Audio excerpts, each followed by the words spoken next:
بسم الله الرحمن الرحيم حماد مشابه بنعم ومعيد قليل ومؤد أثيم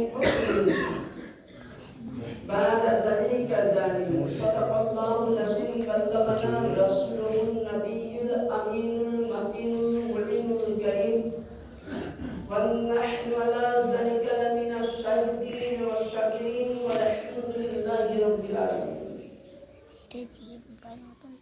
সমস্ত প্রশংসা সেই প্রশংসিত আল্লাহ পাকের জন্য যিনি এক ওয়াহিদীয় ওয়াহদাহুল্লাহ যে আল্লাহ পাক আমাদের সকলকে আজকে পবিত্র মাস পবিত্র জুমার দিন আল্লাহ পাকের ঘরে হাজিরি দিয়েছি উপস্থিত হয়েছি। আল্লাহ পাক যেন আমাদের হাজিরিকে কবুল করে। তাই সকলে মিলে আল্লাহর দরবারে শুকরিয়া আদায় করুন আর অন্তর খুলে বলুন আলহামদুলিল্লাহ। তারপরে পরে আপনার আমার বিশ্বের আকাশ আকায়ে মুস্তাফা তাজদারে মদিনী আহমদে মুস্তাফা মুহাম্মদুর রাসূলুল্লাহ সাল্লাল্লাহু তাআলা আলাইহি ওয়া আলিহি সাল্লামের প্রতি শত শত দরুদ সালাম অর্পিত হোক, বর্ষিত হোক। সকলে বলুন আল্লাহুম্মা সাল্লি আলা মুহাম্মাদিন ওয়া আলা আলি মুহাম্মাদিন বারিক ওয়া সাল্লিম সালাতাও ওয়া সালামান আলাইকা ইয়া রাসূলুল্লাহ সাল্লাল্লাহু তাআলা আলাইহি ওয়াসাল্লাম। আজিজানে মুহতারাম, মহান আল্লাহ পাকের পবিত্র কালামুল্লাহ মহান গ্রন্থে থেকে আয়াতে মুকাদ্দাসা আমি তেলাওয়াত করেছি 29 পারা থেকে। রুকু নাম্বার 3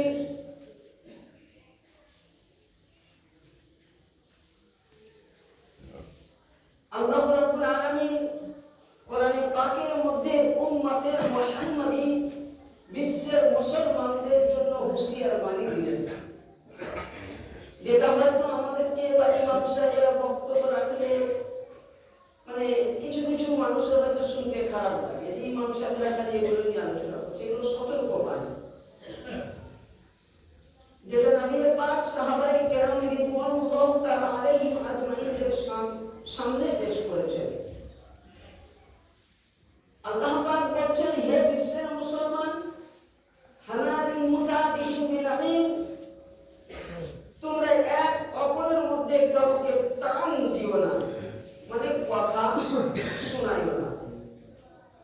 2 নাম্বার মাতাআন লিগায়রিল মুহাদ্দাসিন, তোমরা যদি চাও তো এক অপরের তোমরা ভালাই করো, তার ভালো আলোচনা করো, ভালো শিক্ষা দাও। 3 নাম্বার কুতিন বাদা যালিকা তানিম, এবং এই সব গুনাহ থেকে তোমরা পরহেজ কি করো, থাকো। তাহলে আল্লাহ কি বললেন যে এক অপরে তোমরা কাউকে টানা দিও না, মানে যাকে ভাষায় বলা হয় চুগলামি করা। আর আমার আকা নবী মুস্তাফা সরকারে মদিনা সাল্লাল্লাহু আলাইহি সাল্লাম হচ্ছেন পৃথিবীর মধ্যে, আমি গত জুমাতে আপনাদেরকে বলেছিলাম যে 5টা জিনিসের মধ্যে 4টা যদি তার কাছে থাকে, তার মধ্যে একটাও যদি থাকে তার কোনো ইবাদতই কবুল হবে না, তার কোনো ইবাদতই কবুল হবে না। যেমন গীবত করা, চুগলামি করা, সুদ খাওয়া, জিনা করা, এই 4টা যদি থাকে, যতই ইবাদত করুক, বড় বড় কোরআন পড়ুক, তাহাজ্জুদ পড়ুক, সালাত আদায় করুক, হজ্জে বাইতুল্লাহ করুক, কাবা দেখুক, তবে কোনো ইবাদত গ্রহণযোগ্য হবে না। কেন হবে না? ছোট্ট একটা হাদিস দেই, হাদিসটা আমার রাসূলের জামানার নয়, নবী আসা 250 বছর পূর্বেকার হাদিস ঘটনা। তাহলে এটা নিশ্চয়ই বুখারী শরীফে পাবেন না। 250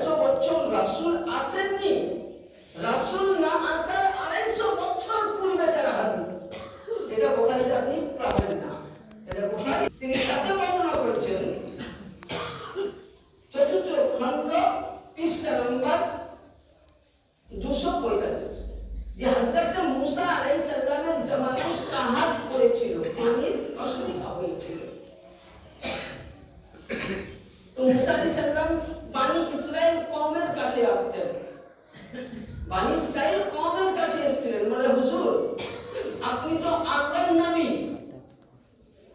আর আপনার দোয়া আল্লাহর দরবারে কবুল হবে।